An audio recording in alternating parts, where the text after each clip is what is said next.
can. Hood postman, hood postman. Do you understand? Hood postman.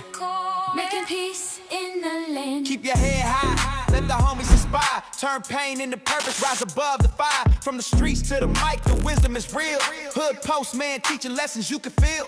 Every chant, every word, every scratch, every beat. West Coast energy, you can't compete. The streets are made for everyone, that's why they created sidewalks. Turn my circle into a square, that way I can see who's in my corner. The lion and the tiger may be more powerful, but you ain't never seen a wolf perform in the circus. Kings don't wrestle with clowns. Cool, cool. Holla, holla, holla, holla. Hood postman, hood postman. Hood postman, make it understand. Hood postman. He doing one hand. Hood postman. Lock the door. So tell me about the hogs, Hoova, because there's not a lot of information, because I know them hogs that you spoke about really exist. So I'd like to hear more, because there's more people that are familiar with Sheik Thomas, Death Row Jeff, and Slim. I get a lot of people that don't remember them, but hold them same stories. Right. Well, the guys that should remember is all the A numbers, because all these guys, when I came to the pen, I was a B number, so the hogs that was for me was all A numbers pretty much, Mm-hmm. And I can imagine what the numbers is today. They probably drew triple, as for the numbers that they gave you when you first came into the system, state anyway. But Right. yeah, he was, legends and all that old stuff, it was there. Like George Jackson, he was considered a hog, Right.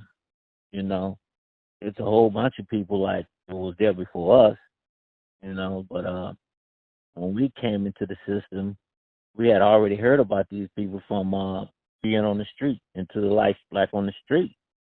So what happened when we started going in the system, we wanted to take on that mentality, because at that time, that was very respectable. You wasn't going for anything regardless, So when we started coming through the system, it was a lot of these people still existing, and a lot of them took us under the wing, and a lot of them stayed exactly true to what we were.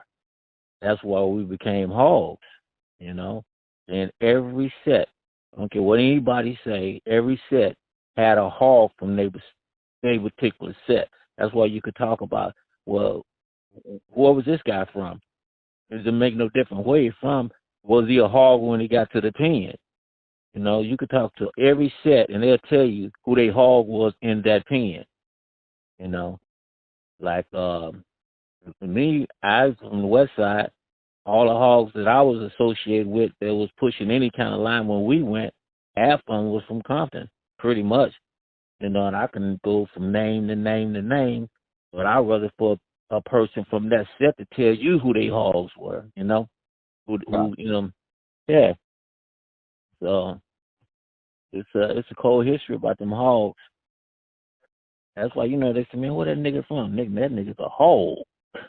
He said, what's a hog? And they'll run it to you, And they wasn't, no banging time or none of that shit. They was just wasn't going for shit, man.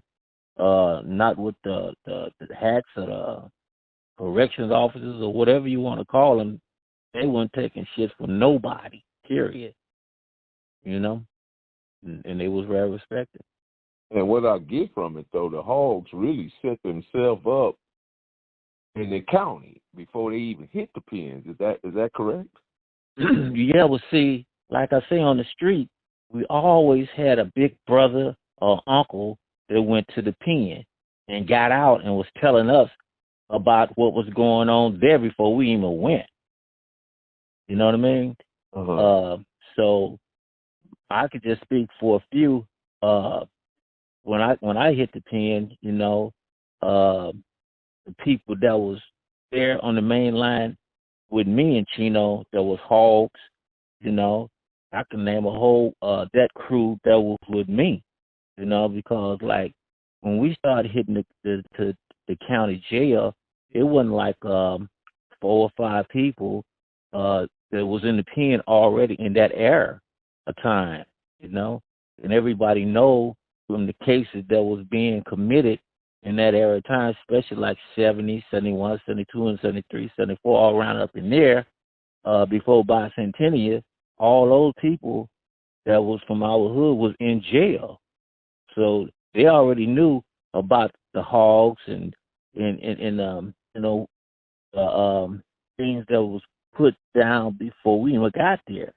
So when we got there, we wasn't taking shit. We had already been programmed, We had always been programmed from listening to our uncles and stuff like that, but they knew we was going to the pen because they already had been through the system. And the way we was acting on the street, they knew we was going, so they try to give us the game on what to do and how to be. So when we at that county jail, it was it was wide open, and we went in there and, we was just riders. I can remember the county jail, as being shit. We come through there, we was taking tennis shoes, we was taking anything that we wanted because they really wasn't up on a lot of us at that particular time. And that 70 crew is actually the one that started 71, 72, 73, 74, 75, 76, all through the 70. I caught my case in 75, really, I got thrown to the pen in 76. But all that area time right there, the people that was in that area, in that county jail, is the one created all the gang banging modules. You see, it wasn't no gang banging modules, just one hole at that time. It was 3 lockups as far as what they call you have 1750, and you have 1700, and then you had the old county jail, HOJJ, that had a lockup over there, a high power. All 3 of these people were high power, places with high power in the old county jail at HOJJ, which was on the 10th floor. So them the only 3 actually high powers, but they had one hole in the county. You see what I mean? Gotcha. So once we start flooding the system, the county jails, it was nothing but gangbanging, period. And wasn't none that in that area was straight hogs. They went from module to module to module. I mean, not 5 or 6. I'm talking about 15, 20 deep. We was pushing up in modules and shit, period. And that's just how it went. Okay. Because for instance, I seen all the homies come because, like I say, I was in the era at the time when we just first started going in the system. So everybody that was catching their cases during that time, I had been to the pen already 3 times. I've been to the pen 3 times. And when Took and all them caught their case, that was my 2nd time in the pen when they caught their cases. I'd already been there. Okay. So a lot of the sets and all this stuff started changing and stuff like that. But I had already been there, and pretty much people really didn't know how old I was. They really didn't, because I was going to juvenile hall, and I was all the way to 21 years old. They thought I was 17 and 16. You feel me? So they didn't really know how old I was because I didn't look it at the time. So that's why I was able to be in that county jail when they found out how old I was, and they sent me to that county jail, and then we all there, man. I mean, you name them. I could name any nigga from any set that was there in that era of time, and most thing I could say about that era of time, they was hogs, period, and went to the pen, and that was the format, And I seen the way things was going while I was there, and on and on and on. But people that know me, they can speak on it. Shit, right. Was Benedog Bruno there? Shit, Benedog was a hog, man. See, I don't know, I don't like setting people out like that, but, I got nothing but respect for him, period, because he was there and he was a part of us. we was all together in the county jail, period, and wherever else we went, because we was the only one pushing line, period. You know, yeah, you had bank robbers, you had robbers and all that old shit, but we also had that in our Crip crew. We had bank robbers, pimps, and hoes, and everything else coming through there like that. So what was it? What was it for you guys? I'm talking about the first dudes that hit that pen. They were in your area. What was it like for y'all? Well,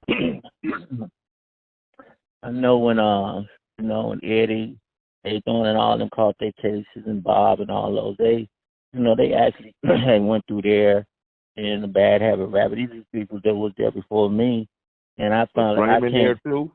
Yeah, Raymond was there. We was all in Tracy together. If you look at Raymond got a beat number just like I got a beat number. Mine before 3 through 9. Raymond's got to be probably 9 or 8. Started with a 9 or 8 number. See, we all had B numbers, so we all was there together. You know, when I slid through there, a couple of homies. Well, one for sure, and I don't mention his name and nothing like that, but right,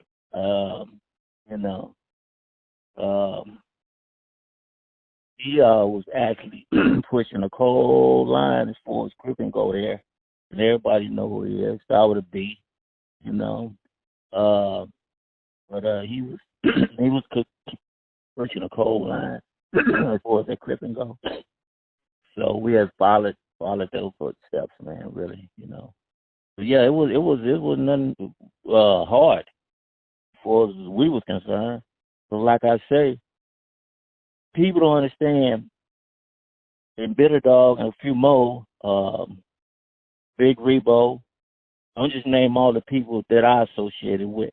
Right. When I went through there. And Red like Dog. Yeah, both of them, Dirty Red too. We all half of the old Brandy's crew, half of all of them pretty much was in there. So but me and Bitter Dog, Jackie Wilson, I could just name a few that's from Compton that I know that was there, pushing that cold line, period. We made all the lockups in there to name that crew right there. And those were the HOGGS. Absolutely. Ain't no question about it. And can't nobody dispute it. Can't nobody dispute that. In that era of time, they'll tell you, shit, we created 4,800 and 3,200 and all the rest of them lockups. And people don't probably tell you about, you never heard of junior high power, huh? I heard of it, but, never been there or anything, but I heard of it. Yeah, junior high power was they start separating a lot of Crips and giving their own high power when we had to wear them gray jumpsuits. And I think somebody, filed to the court saying that we were discriminated against because we were getting singled out. We had to wear those gray jumpsuits and shit, They made special high power. I forgot about that one. For the gray jumpsuit, I ain't talking about 1750 or 1700 either. They say the new county jail, but actually it's they say the old county jail, but actually we was in the new county jail. That's the one over by Twin Towers. That was called the new county because that was the only one new besides HOJJ, and HOJJ was the old county. So everybody loved going to HOJJ because, the police over there, they was pretty much hogs too. The police over there, they wouldn't like the one over by Twin Towers. Twin Towers wasn't Bill, but that county jail was the new. See, those over there was racial people over there. Them police over there was real racial, and but they backpack you and all that other shit. But there were police in the old county jail, them sheriffs in the old county jail on down there by the CCB Hall of Records, with a mark at under the ground right there. That old county, big old record building still down there.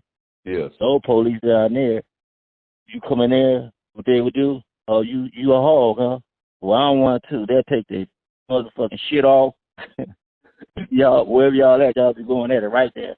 You and the police. If you win, you in the car. I mean, and even if you lose, they still respect you, but they didn't dog you out. They didn't jump on you, rat pack you, and shit like that. So a majority of them had classifications, and the classifications, you go and what they would do to see what you was made of and what you was cut with. So quite naturally, when they start seeing all of the Crips come through the Bloods, shit, they just start putting us in just different types of modules and clearing out a whole fucking module and making it a whole for us, for all the riders. So they would separate us, but it was cool because we know how to open the doors. They'll lock us in the hole. When they leave, we be on cheer all fucking day. Till lunchtime and shit, we'll get back in the cells like we've been locked up all day. We know how to open all the fucking doors. Yeah. Believe it or not. When anybody went through that era, them doors in Nail County Jail have ever been in modules that we couldn't open up. It's like on Charlie Road, the old side, not the new side, we could open those doors too, but the old side of the new county jail, really, we used to take books and put them at the bottom of the book, bottom of the door. Remember that. I remember that. And open all the fucking doors. And you have to really be there to know that shit. And see the or you put something in the door and your door wouldn't lock, and you know what I mean? Right. Yeah. Yeah. Yeah, and sometimes, you put the book and you step on the back of some doors and they open. They would open up. You know what I mean? They would open up. Then we had some police that was cool, and they would just leave them open. Y'all be cool back here, man, because they know, it was a hole. And, they're like, and they would leave the doors open for us. We'd just be on the tier, though. We couldn't go outside the tier. None of that, But, yeah, I met some down Bloods, Crips, man. I met some down ones, man. I mean, my little time. And like I say, I went through there for years and years and years. That was like my second home, pretty much. Well, Marcellus and Bam said they love. Bam said you was just selling. Yeah. Yeah, me and Bam was at Chino together. That's my, like I say, second time to the pier. It was his first time. Mm-hmm. And Marcellus, I got to start to see Marcellus when I was called back down from the pen, So, yeah, they was up in there, they were seeing, like, the aftermath of the situation, when they came, it was a lot of set tripping and all that old bullshit was beginning up in there, But they got a chance to go to the pen and see, the different types of structures that was enforced, But I respected them. The funny thing about it, I didn't understand how society had hooked us all up and put us in there like that until later on in life, man. And I did, the 22 years, get about the feds after doing 22 years. I come home and I noticed all the people that I knew to come by the house, man, and they used to say, "Who, man, we love you and we respect you, man. You raised me." And I'm like, "Man, how the fuck I raised you?" Well, man, I was 18, 19 when I was in the pen with everybody. And then I thought about it. Damn, shit, because they didn't too much know anything. Like, they there and, when you come in, you got to find your homie or something. And for the most part, them white folks used to send them all where I was, especially when I went at the feds. All young people, man. And it made me feel kind of good, knowing that, damn, them dudes was young. But then I thought about when I first went, I was young too. But talk about that evolution when you went from Clarence to Mad Hoover to Big. Talk about that evolution. All right, I caught all my cases pretty much out of Beverly Hills and Hollywood. And, I went to some of the shrewdest courthouses that they had, and everybody at that time know that you didn't want to go to Santa Monica, you didn't want to go to Torrance, you didn't want to go to Long Beach, you didn't want to go Norwalk. You know, you didn't hear the story about all these racist judges and stuff like that. And so happened that where I was doing my crime was the areas, you know, these courthouses we had to go to. So I was sitting in the courthouse and I met this dude, you know.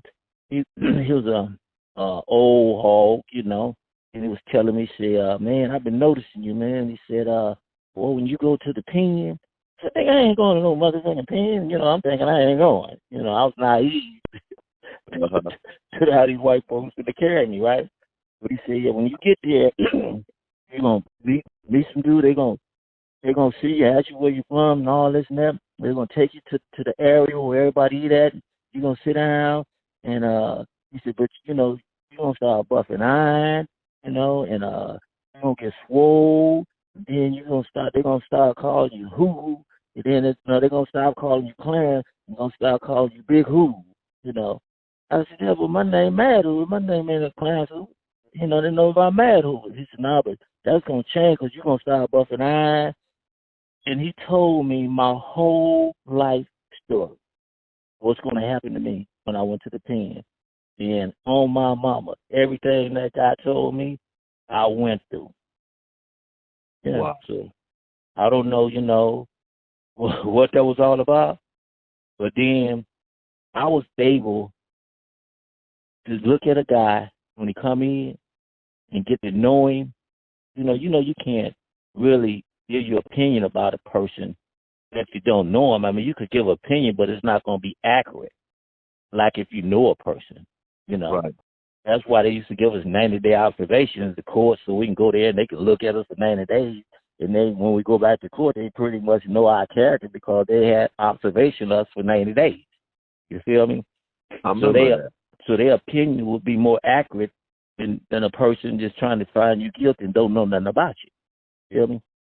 So I kind of watched the guy, seen his demeanor, you know, his persona and all, and I was able to tell him, yeah, man, you know, this was going to happen to you, you know, and be pretty much accurate of what I tell him, you know. And the hardest thing about me was when all the homies came, especially during that crack area, you know, they was mad at how the government was doing them, and they was like had zero, confrontment.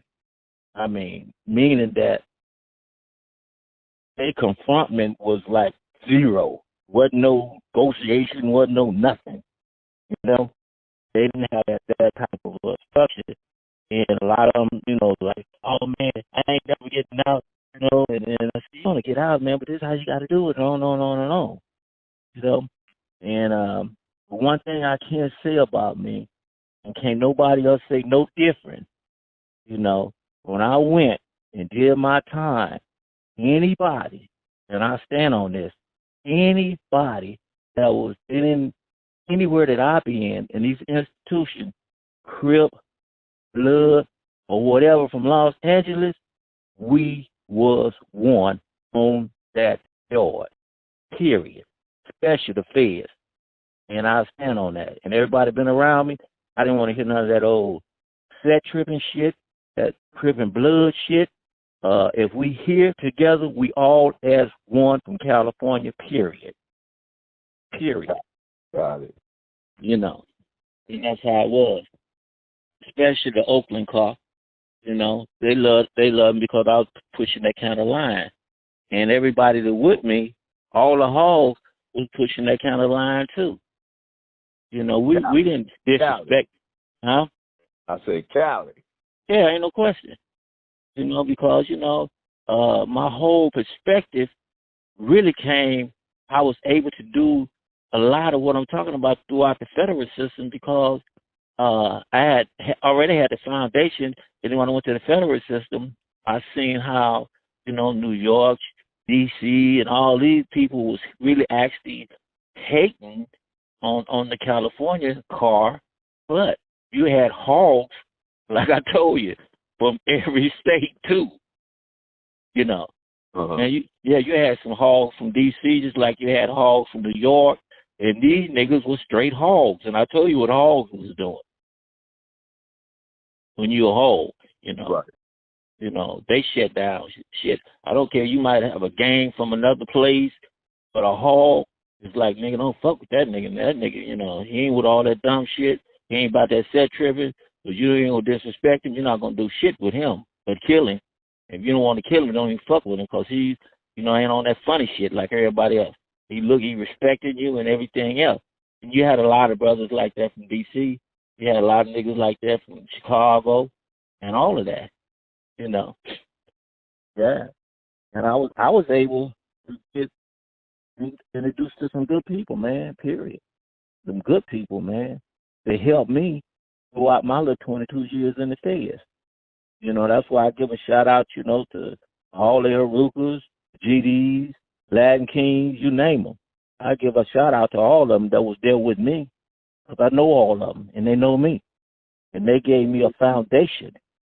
You know, I didn't know nothing about organizing and shit like that till I, you know, started going to the feds, really knowing about it. Although we had a little constitution down here in the state, you know, 3 or 4 of them later on in the process of doing time, you know.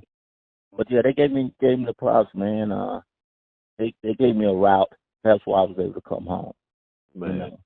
You know, I don't do a lot of talking and stuff like that, man, because, you know, I don't want nobody, you know, to sit around and thinking that I'm trying to glorify myself or nothing like that, and that's not what it's about. No, you know, the truth just got to come out, man, that area of time, people got to understand that myth about Crips and Bloods and all that shit killing each other throughout these institutions. Some of that shit might happen every now and then, but for the most part, all them Bloods and shit and the rest of them, man, they was having a nigga back just like we was having their motherfucking back throughout this little ordeal. You know, and the people on the street don't believe it. But it was happening like that. And you got a chance to see it too, because, you know, we met in prison, you know, so, right. You know, that shit was a miss. Shit, we played basketball, football, and everything else. Yeah. You know, and being with each other, Bloods and Crips and shit. Right. But my thing is that, you know, if you're not on that page, you know, trying to stay together, help each other out here, don't even mention me. Don't even, you know, say shit to me, man, because, you know, I'm still with that type of unity shit, you know. I don't want to be around. You always have been, Big Hoop. You always have been. Ever since I met you. Yeah.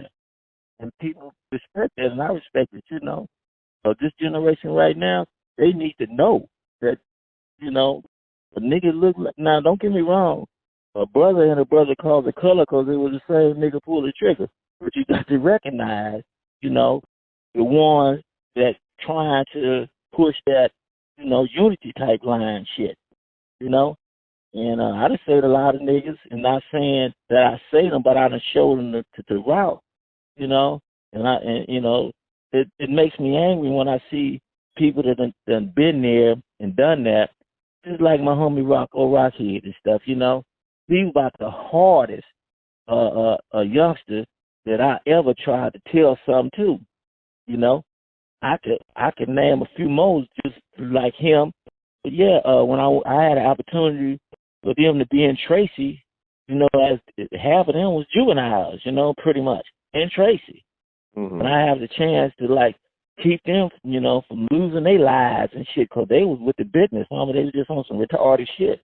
You know what I mean? They was anything. They was ready to do it at the drop of a pen. That's right. When it came to each other. So, like I say, well, I didn't ever tell you about years ago when I was in Camp Finner. Uh-huh. You know, they don't have wardens there. They got camp directors in the camps, right? Uh-huh. So it was me. I ain't naming no names, but it was me and some Mexican homies, you know, that was in camp with me. And we was all sitting at this table. It was like 4 of us. And we all was hogs, you know, because we was the shot callers then in camp.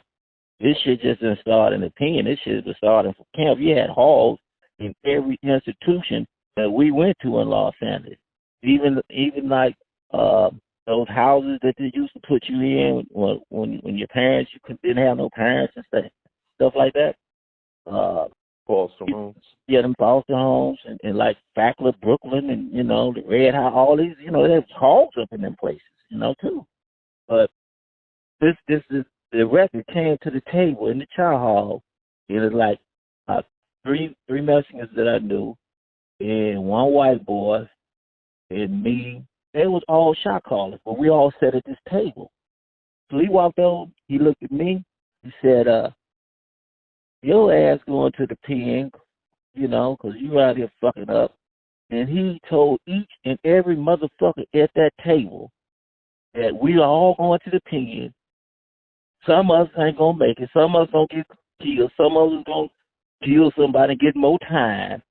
And some of us, all of us going to be running some shit in this pen. Now, we enjoy it all.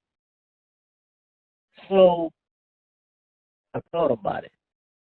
You know, I don't think nothing of it. Still, I started hitting the pen, and on my mama, every person that was sitting at that table, we came across each other in some type of penitentiary. Ain't that a bitch?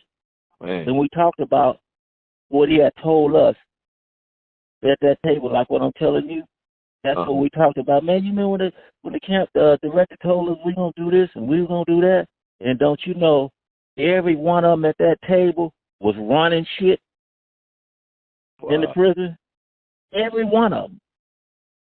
You know, I mean, the white boy, I can name their names, but you know, that wouldn't be right. You know? Right. Yeah, you don't know what they're doing and what they're going through.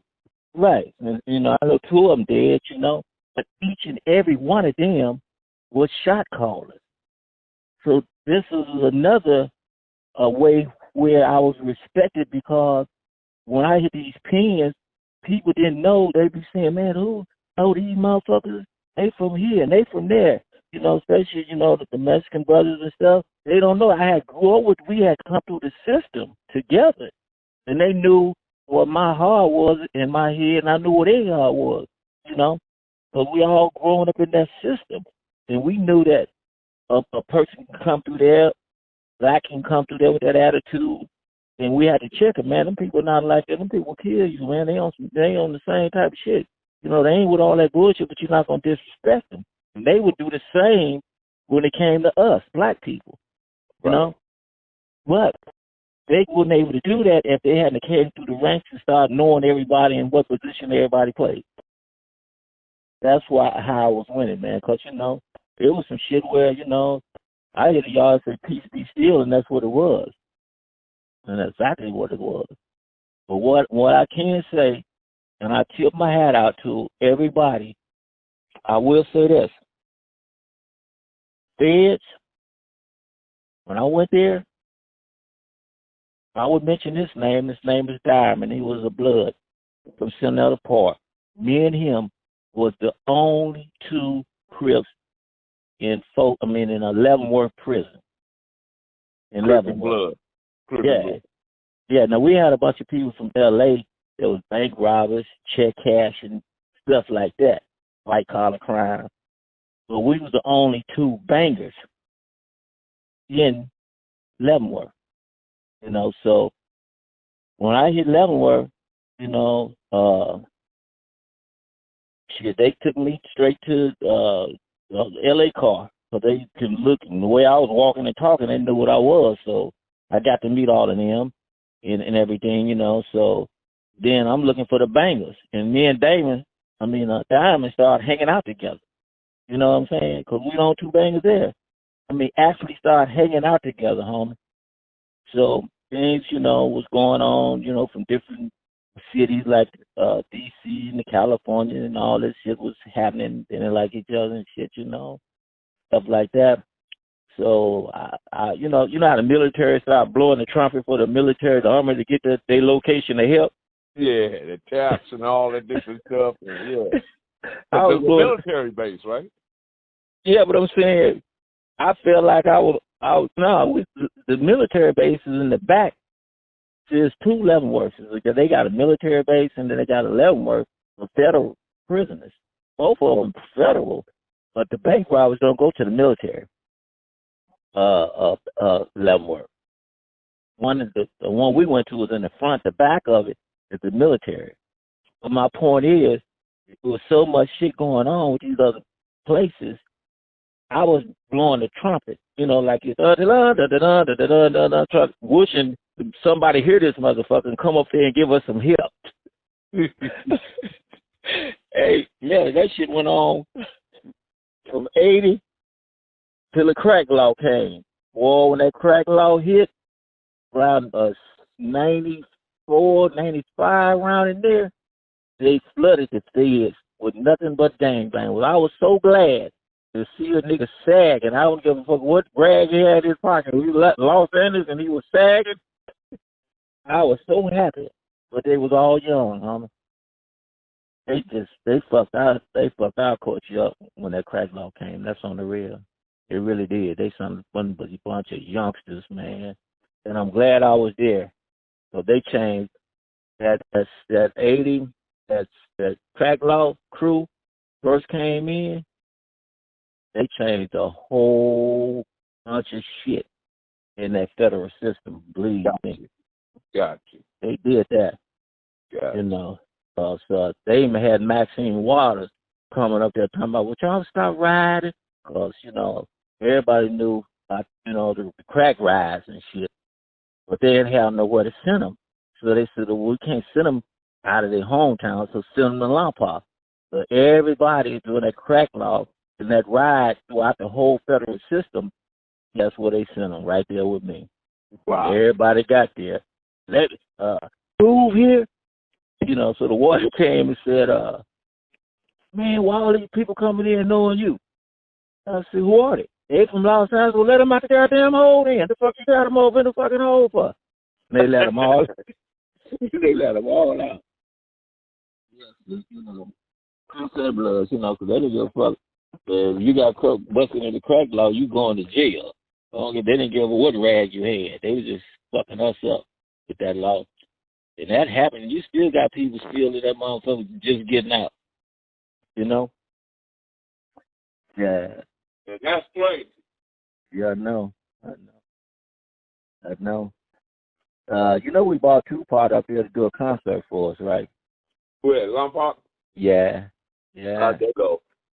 Well, when I was there, it was cool. It was cool, What was that Warden name? He was black.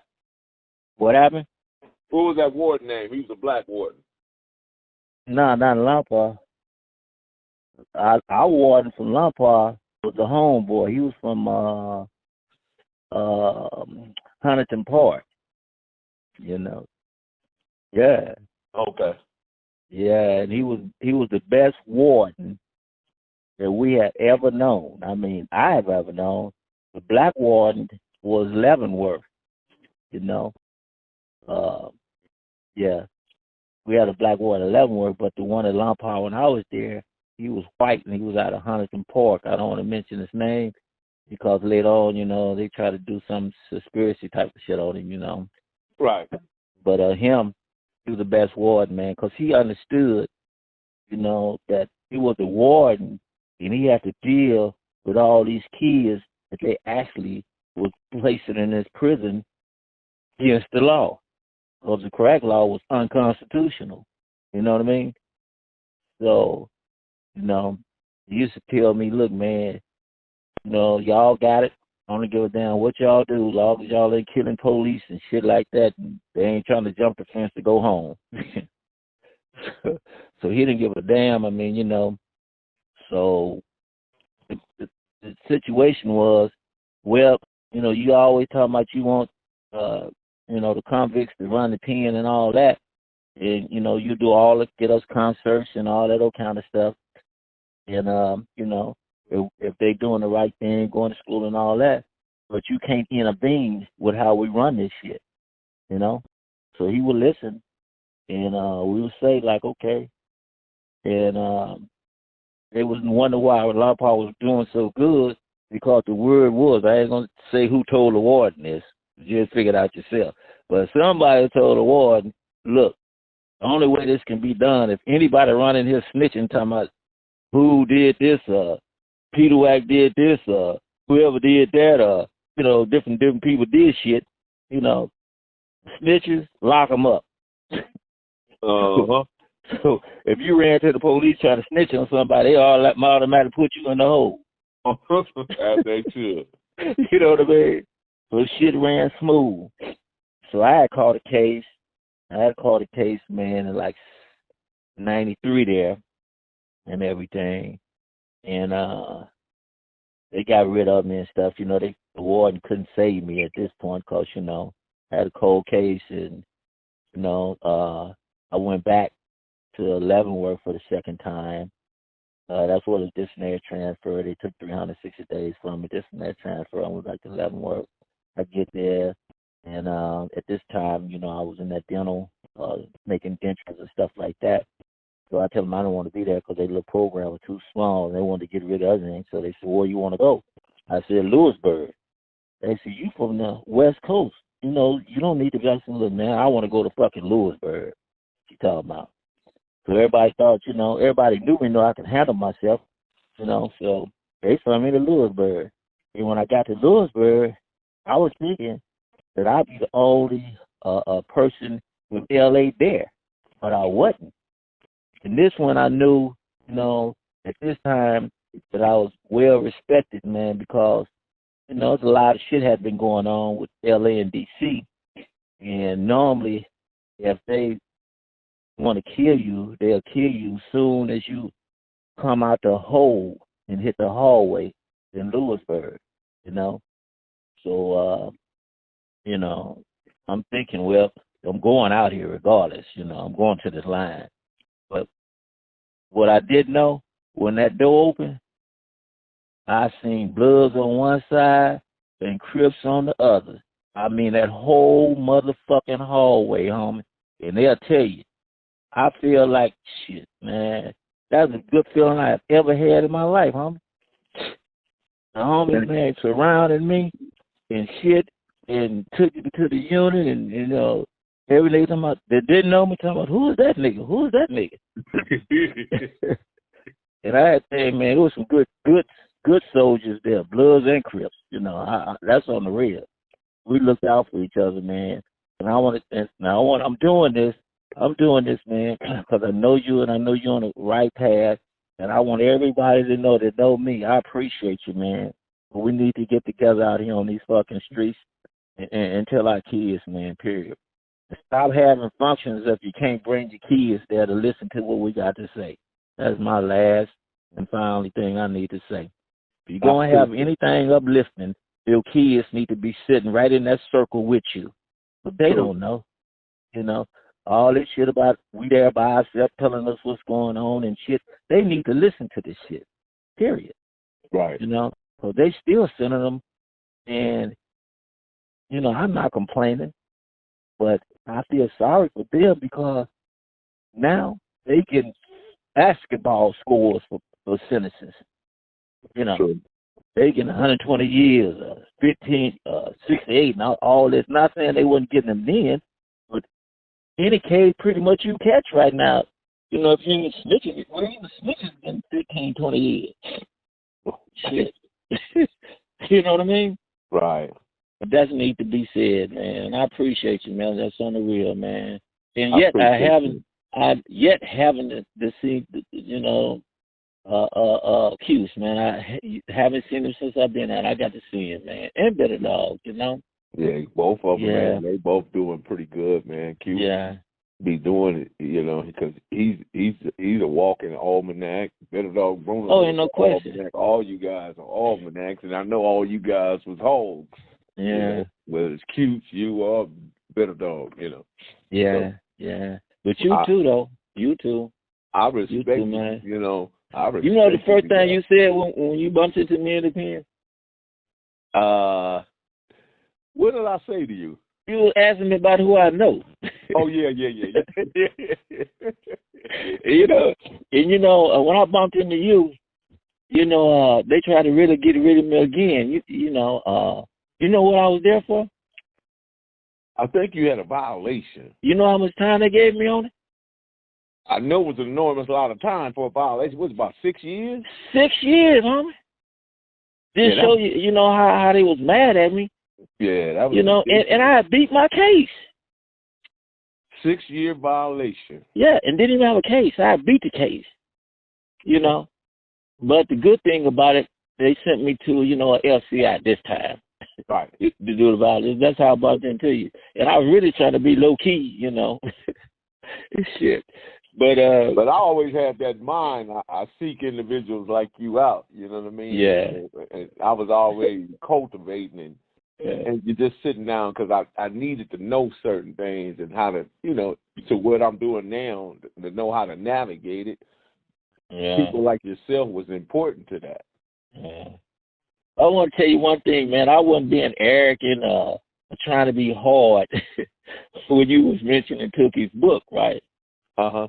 To be honest with you, at the time, I didn't even know I was in the book, And when you asked me, when you told me, man, Tookie wrote a book and you're not in it, the first thing, what I said, right? Yeah. What I said? You told me if I ain't in the book ain't shit. Yeah, because I really thought I was in it. So I left there. My ego was a little bit bruised, right? I left, and I went back, and I read that whole entire book just for you. I said, man, I know this man got to be. I read the whole, so bam, I read the book, and bam, there it was. Clarence Hoover, Big Hoover, Mad Hoover, woo, woo, woo, woo, woo, woo, right? He had a whole little thing in there, Bachi. So, man, I'm running across the yard. I got to leave the south yard, come to the north yard. I said, man, you seen Big Hoop? No, I ain't seen Big Hoop. Man, Big Hoop, where Big Hoop at? Man, he in jail unit. Man, tell Big Hoop I'm looking for him. Finally, I'm running to Big Hoop. I said, Big Hoop. And you standing there looking at me. I said, Big Hoop, you in the book. And that smile just broke across your face. Yeah. And, I went read it, right? And the funny thing about it, that's why I love the homie, man. That motherfucker put my real name in it. He did. Everybody else, I'm the only one with my real name in the motherfucker. Yeah. Yeah, I love it to do, man. I really do. I met his son last week. Trayvon? Yeah, I met Trey, man. He's a good dude and stuff, Yeah. I met him, man, because we had gave this little gathering trying to, talk about what we could do and how to save the hoods and stuff like that, and he was there. He was there, and he didn't have a clue to who I was until later. He found out and he started calling people, man, I want to be like him when I get his age. Oh, yeah, you look really good. Big, who are you now? 71, man. Come on. Yeah. Hey, I got to go, bro, but anytime, man. Okay, Big. Give Billy Dog my love, man. Will do. Thank you, bro. Appreciate you. All right. Later. Proof of grind all the time, baby. Yeah. Cali Finest, baby. Proof of grind all the time. Music money. Got a dollar sign. Hub City. I'm a street nigga, streets fuck with me. I'ma keep pushing products till the feds get me. It's guap off top, diamond Cartier.